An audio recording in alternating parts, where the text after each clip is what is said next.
Before I tell you how everything unraveled, you need to know this. There's nothing more painful than giving everything you have and still being told it's not enough. Sometimes the deepest wounds come from the people you raised, the people who once held your hand as children and now barely look you in the eye. I was just trying to help, and I lost everything in the process. Stick with me to the end, and you'll see why walking away was the best thing I ever did. Don't forget to subscribe to the channel and comment where you're watching from. It was early March in Ohio, still cold enough to see your breath in the morning, but not cold enough to stay inside all day. I remember that because I was in the garden, deadheading the last of the frostbitten mums, when the phone rang. It was Brian. His voice was soft, almost too careful. "Hey, Mom, how are you doing?"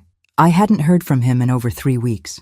Not unusual. Since his marriage to Tiffany, our calls had become less frequent, shorter, polite, but distant. I told him I was fine, that I had been keeping busy with the yard and sorting through some of Harold's old things. That was a lie. I hadn't touched Harold's closet since the funeral. Just the smell of his old jackets would bring me to my knees. But Brian didn't need to know that. "You've been alone for a while now," he said. I don't like the idea of you rattling around that big old house by yourself." I laughed a little, nervously. "I've managed. It's quiet, but it's home." Then came the pause, that hesitation in his tone, the kind that tells you what comes next has already been rehearsed. "I was talking with Tiffany and, well, we think maybe you should come live with us for a while." My heart skipped. "Live with you?" "Yeah, I mean, it'd be good for the kids. They miss you. And we've got that spare room, you know? You wouldn't be in the way." I didn't answer right away. Something about it felt off, not bad, just unexpected. The last time I visited, Tiffany barely spoke 2 sentences to me. She was always busy, always somewhere else, always glued to her phone.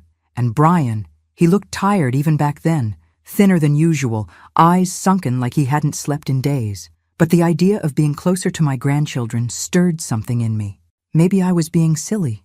Maybe I had let my loneliness speak louder than my judgment. "I'll think about it," I told him. I sat with the thought for a full week. I walked through my empty house, past the family photos gathering dust, the old armchair Harold used to nap in, the teacups I hadn't used in months. I thought about the nights where I made dinner for one and left the TV on just to hear another voice in the room. And then I made the decision. I packed a suitcase. Not everything, just enough for a long stay. I left my house the way I found it. Quiet, a little sad, but still standing. I drove down to Brian's place, 2 towns over, with a heavy heart and cautious hope. When I pulled up, no one came out to greet me. Tiffany opened the door after I knocked twice. She didn't smile. "You're early," she said, stepping aside. The house smelled like takeout and diapers. Toys scattered the floor. The TV was blaring some cartoon I didn't recognize. Brian came down the stairs with the baby on his hip and hugged me quickly, too quickly. The boys barely looked up. He pointed to the guest room. "We cleared it out for you. It's not perfect, but it's something." I stepped inside. It wasn't cleared out. There were boxes everywhere, a broken lamp in the corner, and an air mattress instead of a bed. No closet space, no place for my things. I smiled anyway. "It'll do," I said softly. I spent the first night lying on that air mattress, staring at the ceiling, listening to the sounds of a house I didn't belong to. I told myself this was temporary, that I was needed, that this was what family did for each other. But I couldn't shake the feeling that I had walked into something that had nothing to do with me being alone, and everything to do with them needing something from me. I didn't know it yet, but I had just stepped into a slow, quiet kind of betrayal, the kind that doesn't break you all at once. It chips away, day by day, until there's nothing left to give. The days that followed were filled with small silences and subtle dismissals. I tried to be helpful, offered to cook, to clean, to watch the boys while Tiffany scrolled endlessly on her phone or disappeared upstairs for hours. But nothing I did seemed to land right. Tiffany barely looked at me, and when she did, her expression hovered somewhere between forced politeness and quiet irritation. Brian was always busy, either working late, pacing the kitchen on tense phone calls, or retreating into the garage with a beer in hand. I asked him once if everything was okay, and he gave me a half smile that didn't reach his eyes. "We're just stretched thin, Mom. You know how it is. 2 kids, bills, work. It's a lot." I nodded. I did know how it was. I raised him through tougher years than this, with far less. But I didn't say that. I just kept smiling, kept offering to help in whatever way I could. One morning, Tiffany stopped me in the hallway. "Hey, do you mind not using the washer during the day? The electric bill's been really high." I blinked. Of course, I didn't realize. I only did one load. "It's fine," she cut in, walking away before I could finish. Another time, she sighed audibly when I left the bathroom light on for too long. Then it was the heating, then the water. Every gesture I made, folding the kids' clothes, sweeping the floor, even buying groceries, seemed to be met with quiet judgment. And then came the bills. Brian brought it up like it was casual, over dinner, with the boys half asleep at the table. "I know it's a little awkward," he said, avoiding my eyes, "but things are tight right now. If you could maybe help with the hypotheca, just until we get caught up, I'd really appreciate it." I looked at him, stunned. "Of course," I said, almost automatically. "Just tell me what you need." I dipped into my savings that same week, transferred enough to cover half the monthly payment, thinking it would be a one-time thing. But the next month, he asked again, and the next. It became expected, not requested. I didn't protest. I wanted to help. I told myself that's what mothers do. But deep down, I began to feel like a line had been crossed, not by the request itself, but by the coldness with which it was received. I began to see things I hadn't noticed before. Brian's phone buzzing late into the night, his quick switch to another tab when I passed behind him at the kitchen counter. Tiffany's shopping bags from stores I knew weren't cheap, despite her constant complaints about money. And always, the tension that seemed to hang in the air like humidity, heavy, invisible, suffocating. One evening, I made a roast, the kind Brian used to love when he was little. I set the table, even folded napkins like I used to at home. I thought maybe this would be a way to connect, to soften the edges. But Tiffany didn't come down until after we had eaten. She glanced at the empty plate I had saved her, looked at me and said, "Next time, just ask. I don't really eat red meat." She didn't touch the food, just grabbed a protein bar from the pantry and went back upstairs. I sat at the table long after everyone had left, staring at the untouched roast, listening to the dishwasher hum in the background. I wasn't wanted here. I was useful, a wallet, a babysitter, a maid, and yet I stayed because I loved them, because I still thought I could make it work. But the walls were already cracking, and I hadn't yet realized how little I was truly seen. The moment that would shatter everything was just around the corner, and it would come from the mouth of the one person who had always made me feel invisible. It happened on a Thursday. The boys were cranky that day. Too much screen time, too little fresh air. Tiffany had barely emerged from the bedroom, and Brian had been glued to his laptop in the kitchen since early morning. I spent most of the day calming tantrums, cleaning spilled juice, and folding laundry that wasn't mine. By dinner, I was exhausted. I made chicken casserole, the kind that feeds a family and stretches the leftovers. I set the table like always, called everyone down, and tried to pretend like this was normal, that I belonged. Tiffany sat across from me, scrolling through her phone between bites. Brian chewed in silence, his eyes fixed on the screen of his laptop propped beside his plate. The kids bickered, poked at their food, and eventually got up before finishing. Trying to make conversation, I said gently, "You know, if we all sat together more often for meals, maybe the boys would eat better." Tiffany didn't look up. Brian cleared his throat. "We're just a little overwhelmed, Mom." That was when Tiffany raised her head. Her voice was flat but laced with something sharp beneath the surface. "You're always making little comments, Maggie, like we don't know how to run our own house." I blinked. "I didn't mean it like that. She cut me off, setting her fork down with a loud clink. "You do a lot of talking for someone who doesn't actually contribute enough to be making suggestions." The words landed like a slap. The air seemed to leave the room. Brian didn't say anything. He just looked down at his plate. I stared at them both, frozen. My hands trembled under the table.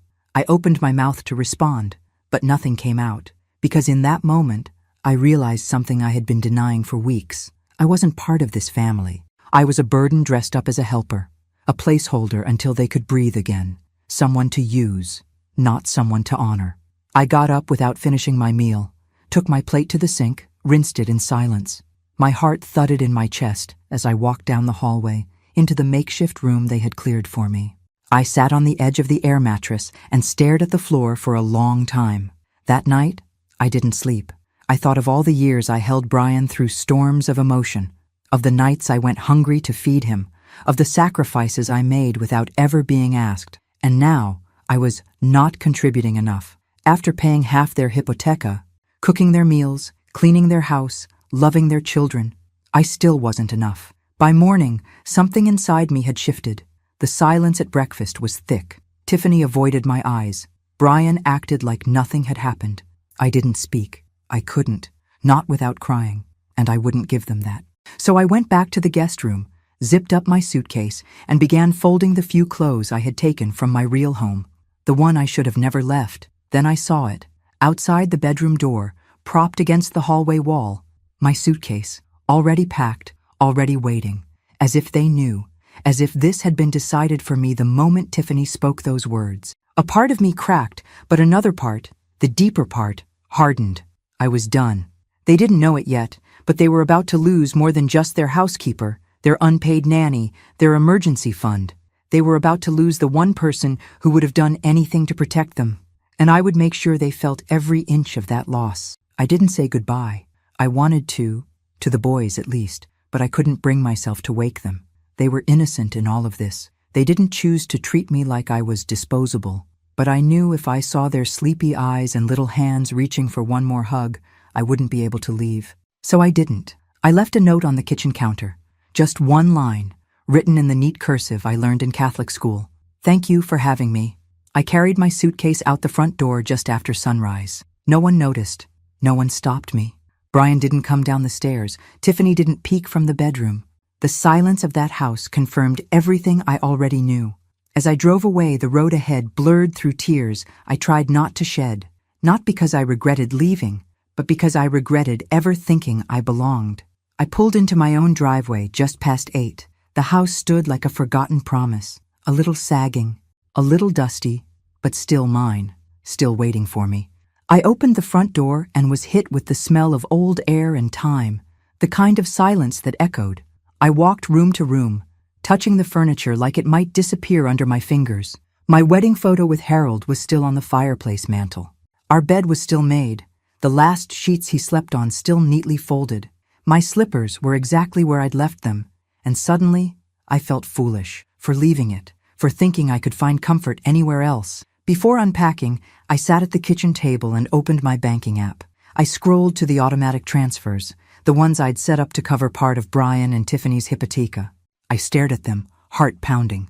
Then I pressed cancel, each one. Click, click, click. And then I sat there for a long time, listening to the silence settle around me like a blanket. That afternoon I got a text from Brian. Hey, just wanted to check if you made it home okay. I didn't reply. 2 hours later, another message. I know things got weird, but maybe we could talk soon. Still, I said nothing. By nightfall, the phone rang. I let it go to voicemail. No apology, no acknowledgement of Tiffany's words, just concern that his safety net had walked out the door. I heated up a frozen meal and sat at my own table for the first time in months. I didn't eat much, but I swallowed every bite with the kind of pride I hadn't tasted in years. They thought they could dismiss me like I was an old couch too worn to be useful, but they'd made one mistake. They thought I would stay quiet.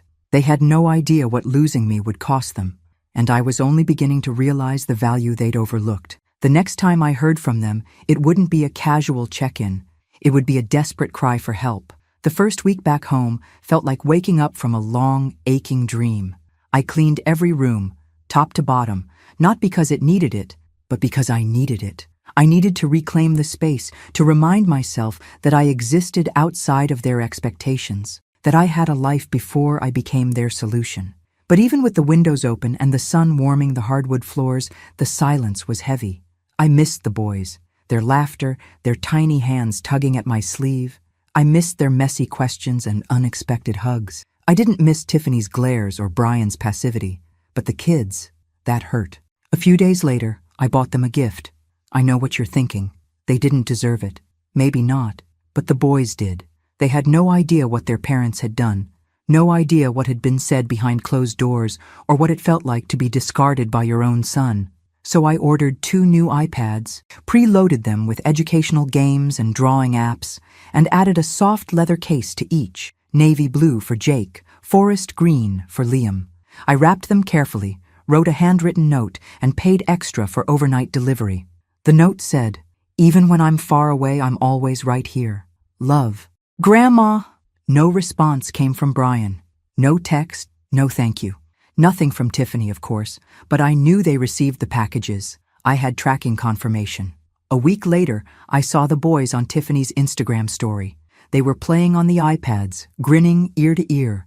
Tiffany hadn't tagged me, hadn't mentioned me, but I saw the smiles. That was enough for now. Then came the silence again. I busied myself with puzzles and books and long walks around the block. I didn't cry, not out loud, but every time I passed the hallway where Harold's coat still hung, I felt my throat tighten. And then one night, out of nowhere, I woke up with a strange pit in my stomach. Something told me to check my finances. I hadn't thought much about it since canceling the transfers, but I logged into my bank anyway and found nothing out of the ordinary.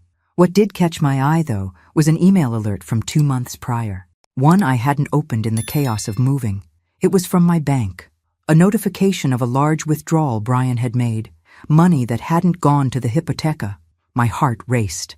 I dug deeper, pulled old statements. I wasn't sure what I was looking for, but I knew something was wrong. The numbers didn't add up.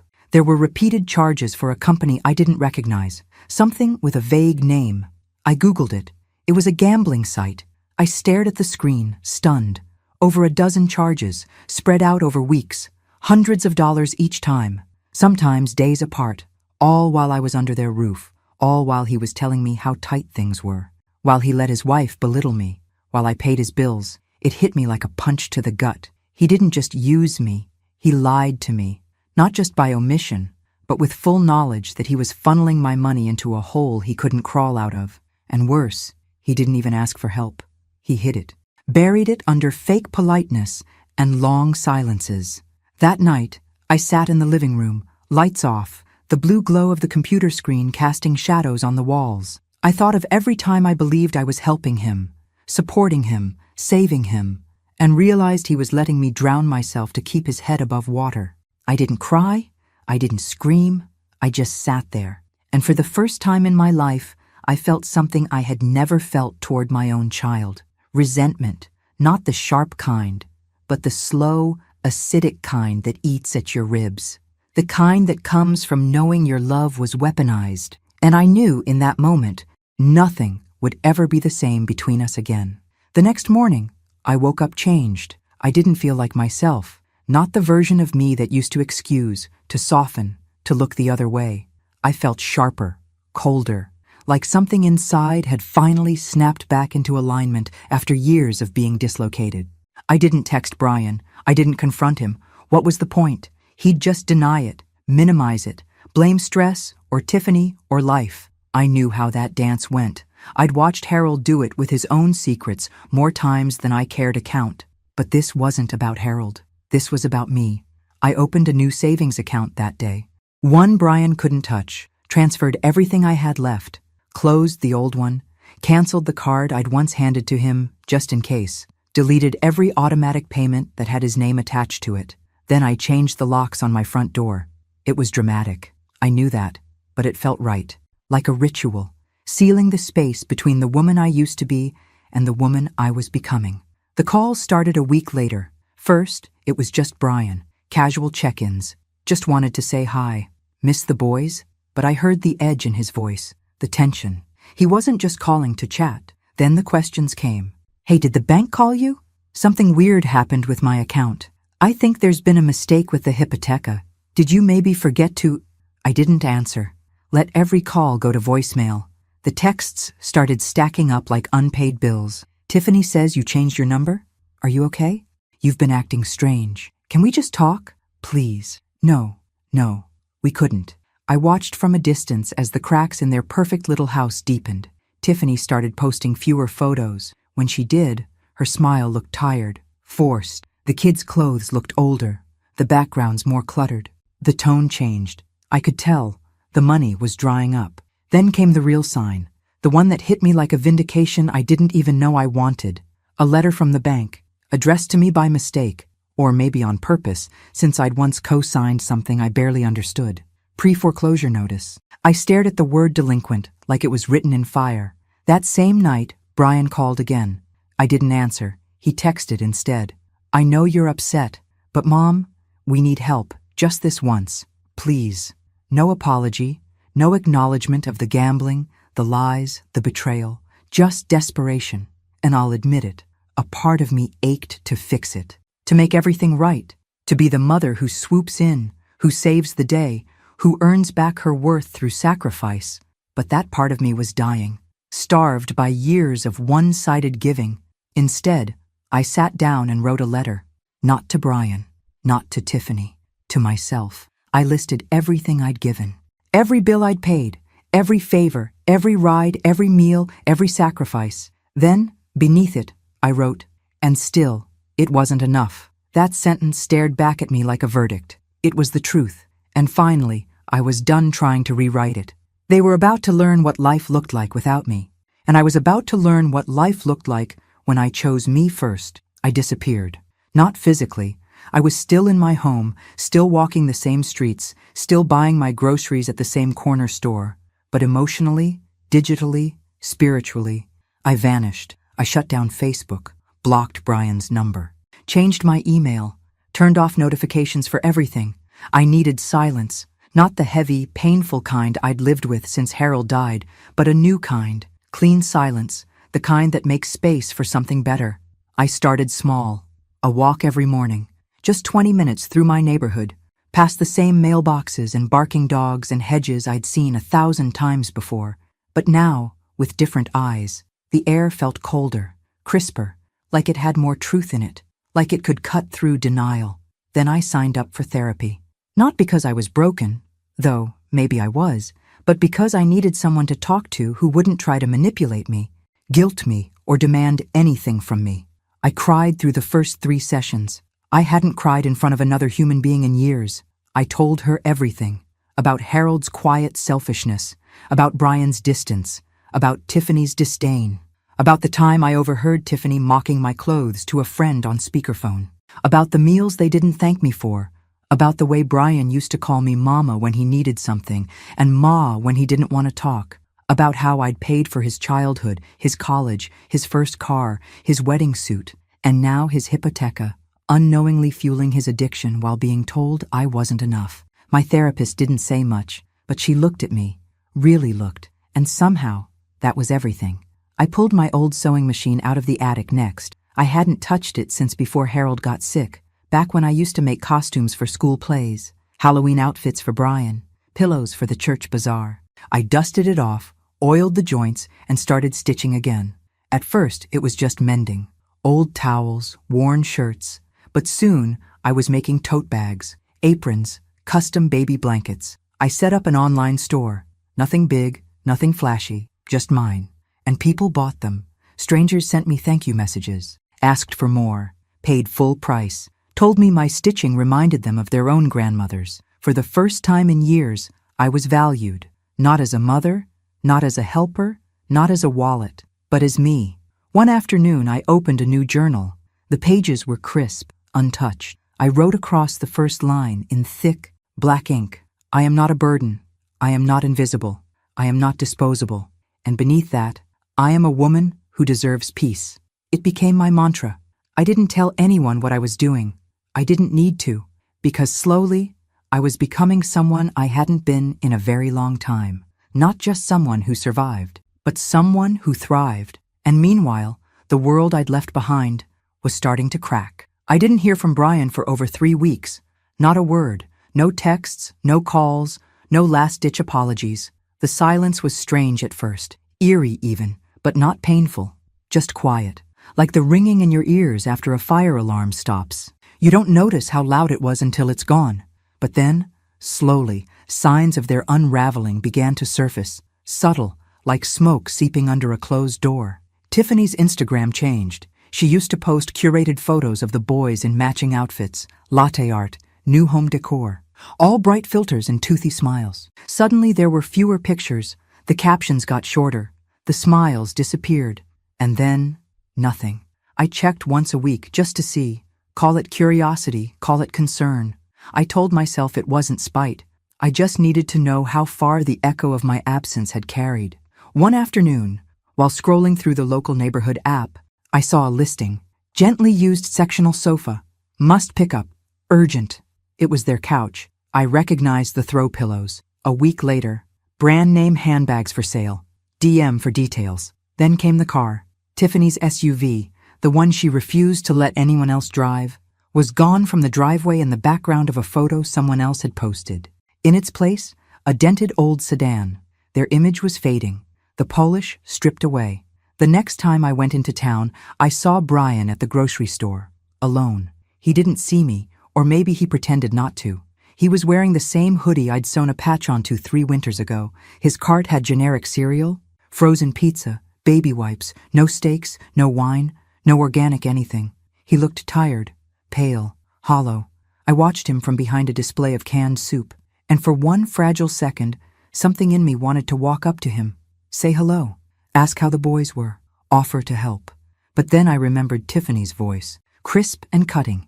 You don't contribute enough to be making suggestions. So I let him pass. That night, I cooked myself a real meal, not frozen, not microwaved. I lit a candle, poured a glass of wine, set the table with the good plates, just for me. The house was warm, safe, peaceful, and then, on Christmas Eve, a knock at the door. I wasn't expecting anyone. I peeked through the window, no car in the driveway. A delivery box sat on my porch, large, wrapped in brown paper.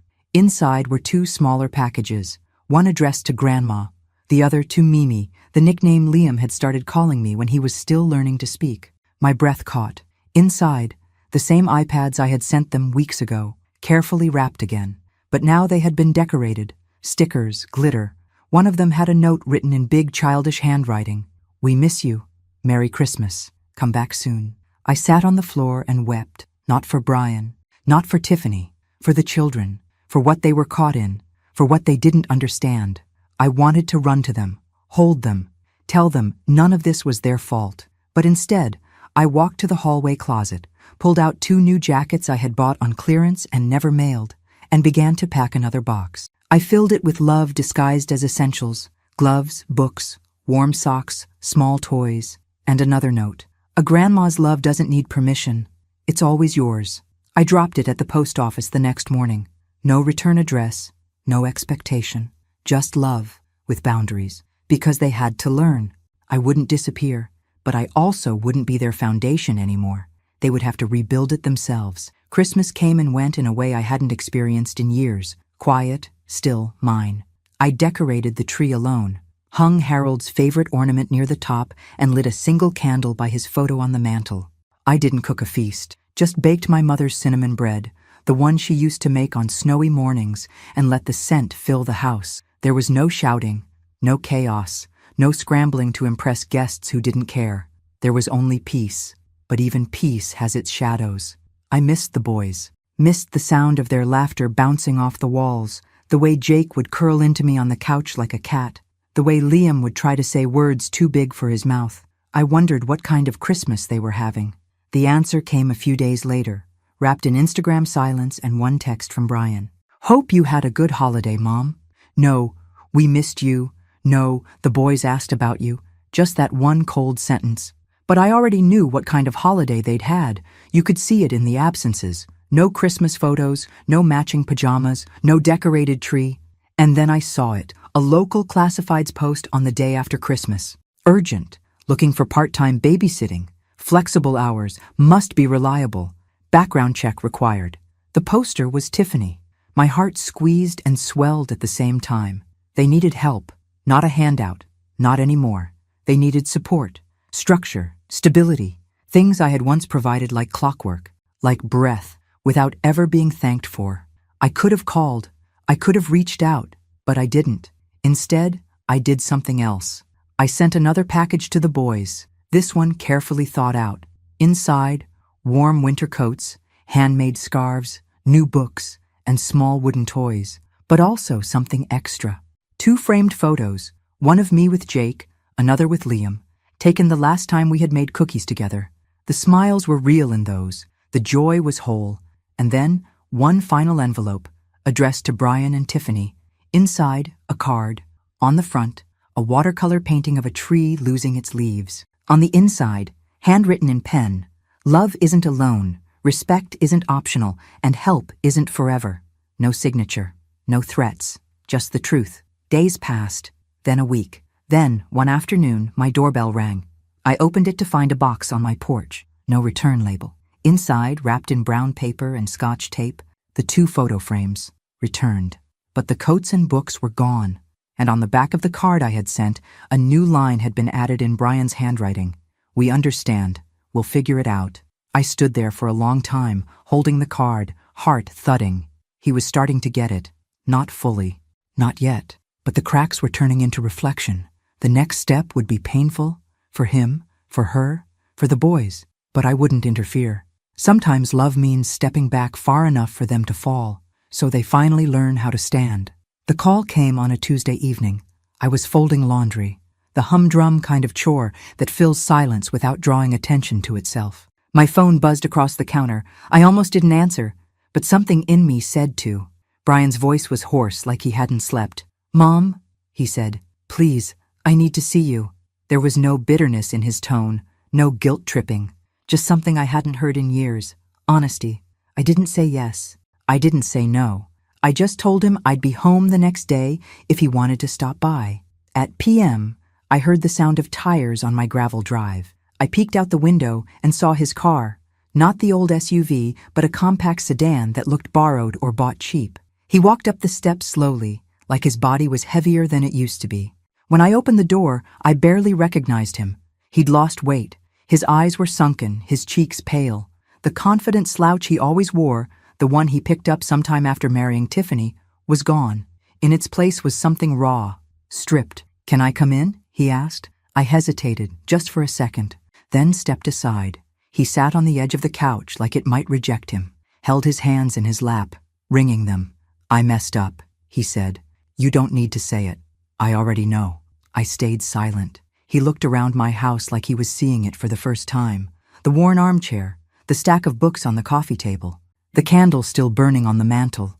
"I didn't realize how peaceful it was here," he said quietly. Still, I didn't speak. And then he broke. "I'm in trouble, Mom," he whispered. I think I'm addicted to online betting. I tried to stop. I swear I did. But every time I felt overwhelmed, I'd pick up the phone. And Tiffany, she doesn't understand. She just wants the money back. That's all she ever talks about." He paused, choked on his words. "I ruined everything. The house is behind on payments. The kids ask why there's no heat some nights. Tiffany's talking about moving back to her mother's. I don't know what to do." And then came the question I'd been dreading, the one I knew was coming. "Can you help us? Just this once. We just need a little push. I swear I'll pay you back." I looked at him, really looked. This was my child, my baby, the boy I once rocked through fever and fear, now drowning in choices I couldn't make for him. And yet, I stood slowly, walked to the front door, opened it, and said, softly, but firmly, "Not today." He froze, blinking. "I'm not saying never," I said, "but not today. Not until you understand what it cost me to sit in this room alone while you let someone else humiliate me in yours." He tried to speak, but I raised a hand. Raised. "I loved you through every stage of your life. I sacrificed without asking. I gave until I disappeared, and you watched it happen. You let it happen. So now, you'll have to live in the silence you created." A tear slipped down his cheek. "I'm sorry," he whispered, and for the first time in a long time, I believed him, but it wasn't enough. He left 10 minutes later, didn't slam the door, didn't stomp, just walked to the car like a man learning how to carry the weight of his own mistakes. That night, I cried, but not for him. I cried for the mother I used to be, the one who thought love meant endless forgiveness. That woman was gone, and in her place stood someone new, someone ready to set the terms. 3 weeks passed, no calls, no texts, just silence. But this time, it didn't feel like punishment. It felt like space, a quiet between storms, a space for him to sit with himself, and for me to decide what I needed. Then one morning, just as I was about to head to the post office, there was a knock. I opened the door, and there he was, Brian, hair longer, beard unkempt. But his eyes, they were different, not desperate, not manipulative, just tired, honest. "Can I come in?" he asked. I nodded. He sat on the couch again, but not like a stranger. This time, like a man asking for the floor beneath him. I started going to meetings, he said. Gamblers Anonymous, every Tuesday and Saturday. I said nothing, just listened.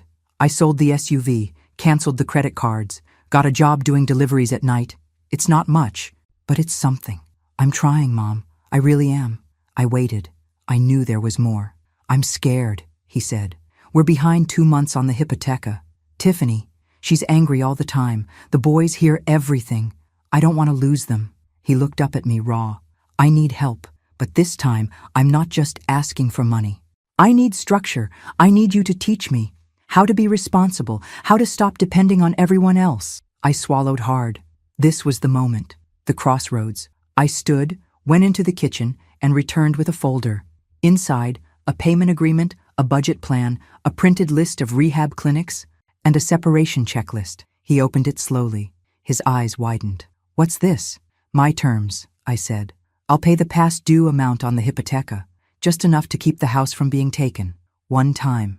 That's it. From here on, you're in control of your money.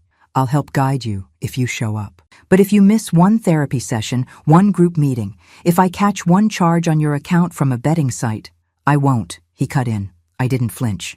If you want this help, I said, you also separate your finances from Tiffany. Completely. No joint accounts, no shared cards. You handle your side. She handles hers. He hesitated. That's not going to go over well, he muttered. That's your call, I said.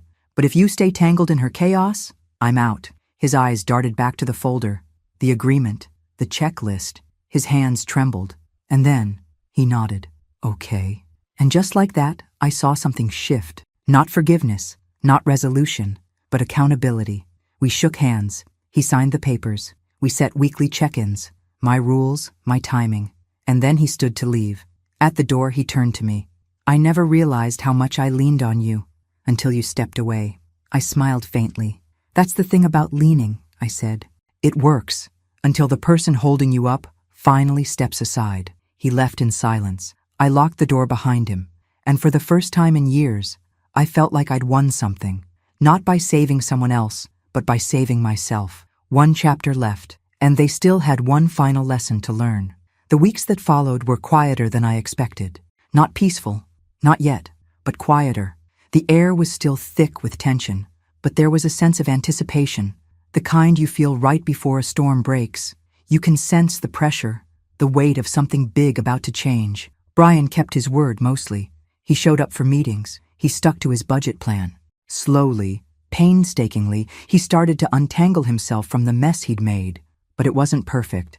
Nothing ever is. I could see the strain in his eyes, the way his hands still trembled when he checked his bank account. He wanted to trust again, but trust was a currency he'd spent, and it wasn't coming back easily.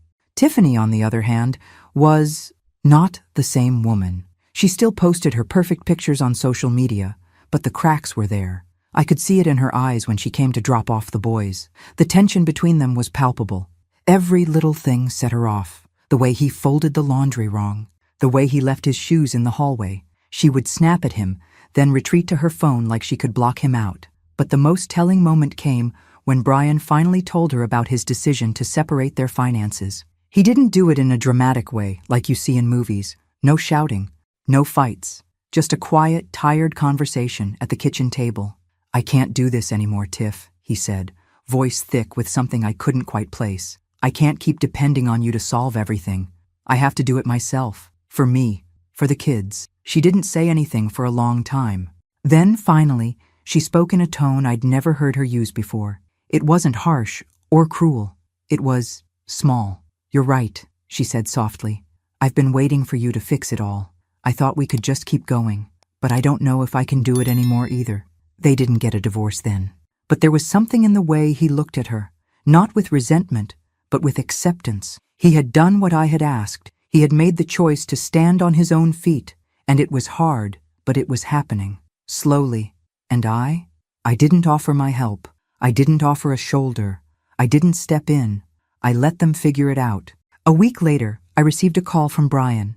It was late. Around p.m., I'd just finished a project for my little side business and was cleaning up the kitchen when my phone rang. It wasn't the text I had expected. It wasn't a desperate request. It was just him. "Mom, I've been thinking, I want to move out." I paused, setting the dish down in the sink. "Are you sure?" "Yeah," he said, his voice steady. "It's time. I can't keep living under this roof like I'm just a guest. I need my own place. I need to be able to take care of my kids the right way. It's going to be hard, but I can do it. I want to do it." I took a deep breath.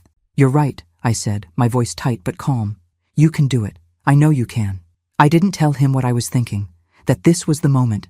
This was the first real step toward the future I had been waiting for. Not for me, not for them, but for him, his future, his stability. We ended the call with a promise, not to each other, but to ourselves. He was going to make it.